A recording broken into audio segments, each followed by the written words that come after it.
ఇదే అంశంపై మరింత సమాచారం మా ప్రతినిధి నర్సింగరావు అందిస్తారు. నర్సింగరావు, మీ దగ్గర ఉన్న వెదర్ అప్డేట్స్ ఏంటి? అలాగే సీఎం రేవంత్ ఏరియల్ సర్వే ఎప్పుడు స్టార్ట్ అవబోతోందంటారు నర్సింగరావు? ఎస్ సుమిత్ర, కొద్దిసేపటి క్రితమే బేగంపేట ఎయిర్పోర్ట్ నుంచి ముఖ్యమంత్రి రేవంత్ రెడ్డి బయలుదేరారు. వర్ష ప్రభావిత జిల్లాల్లో పర్యటించబోతా ఉన్నారు, ఏరియల్ సర్వే నిర్వహించబోతా ఉన్నారు. ప్రధానంగా కామారెడ్డి, మెదకు, పెద్దపల్లి ఈ 3 జిల్లాల్లో వర్ష ప్రభావం కారణంగా దెబ్బతిన్నటువంటి పరిస్థితుల్ని ఆయన ఏరియల్ సర్వే ద్వారా పరిశీలించబోతా ఉన్నారు. వాస్తవానికి గత 2 రోజులుగా కురుస్తున్నటువంటి భారీ వర్షాల కారణంగా ఉన్నటువంటి పరిస్థితులపైన ఎప్పటికప్పుడు ముఖ్యమంత్రి రేవంత్ రెడ్డి సమీక్ష చేస్తూ ఉన్నారు, అధికారులను అప్రమత్తం చేస్తూ ఉన్నారు. ఈరోజు స్వయంగా ఆయనే రంగంలోకి దిగారు, నేరుగా హెలికాప్టర్లో ఇప్పుడే బయలుదేరారు.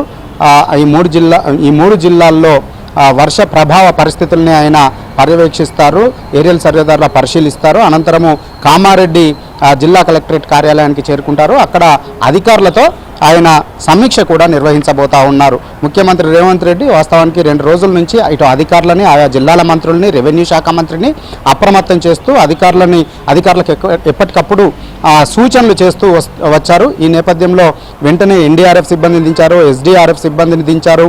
అటు పోలీస్ శాఖను అప్రమత్తం చేశారు, ఇటు జాతీయ విపత్తుల నిర్వహణ సంస్థ అధికారులని అప్రమత్తం చేశారు. ఇటు ఇరిగేషన్ శాఖ అధికారులను, అటు పంచాయతీరాజ్ శాఖ అధికారులను, పోలీసులని, అన్ని విభాగాలని కూడా అప్రమత్తం చేసి ఎక్కడా కూడా ప్రాణ నష్టం జరగకుండా తగు చర్యలు చేపట్టాలని చెప్పి ఆదేశాలు జారీ చేశారు. ఈ నేపథ్యంలో వెంటనే దాదాపుగా 11 ఎస్డీఆర్ఎఫ్ బృందాలని రంగంలోకి దింపారు.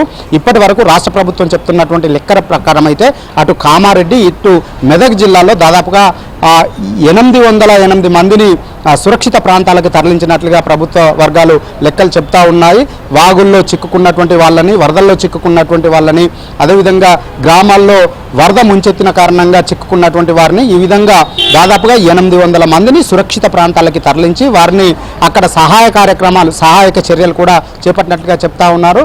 ఎవరినైతే పునరావాస కేంద్రాలకు తరలించారో అక్కడ వారికి అవసరమైనటువంటి ఆహారము, వైద్యము, అన్ని రకాల ఏర్పాట్లను చేసి వారికి అన్ని రకాల చర్యలు కూడా చేపట్టారు. ఇక ఎక్కడైతే కాజువేలు పొంగి పొర్లుతున్నాయో అక్కడి నుంచి రాకపోకల్ని పూర్తిగా ఇటు పోలీస్ శాఖ ద్వారా నియంత్రిస్తూ ఉన్నారు. అటువైపు వెళ్ళి వరదల్లో చిక్కుకోకుండా అవసరమైనటువంటి చర్యలు అన్నింటినీ కూడా చేపడతా ఉన్నారు. ఇక ఎక్కడైతే వరదలు తగ్గి కాజువేలు కొట్టుకుపోయాయో, రోడ్లు తెగిపోయాయో అక్కడ వెంటనే వాటిని పునరుద్ధరించే విధంగా ఆర్ఎండ్బి శాఖని, అదేవిధంగా పంచాయతీరాజ్ శాఖల్ని కూడా అప్రమత్తం చేశారు. ఎక్కడైతే రోడ్లు కొట్టుకుపోయాయో అక్కడ రోడ్లను వెంటనే బాగు చేసే విధంగా ఆదేశాలు జారీ చేశారు. సో మరి కాసేపట్లోనే రేవంత్ రెడ్డి ఈ 3 జిల్లా కామారెడ్డికి చేరుకుంటారు. అక్కడ ఏరియల్ సర్వే నిర్వహించిన తర్వాత అధికారులతో సమీక్ష కూడా చేయబోతా ఉన్నారు, అధికారులకు తగు సూచనలు కూడా చేయబోతా ఉన్నారు. Sumitra, thank you Narsingarao.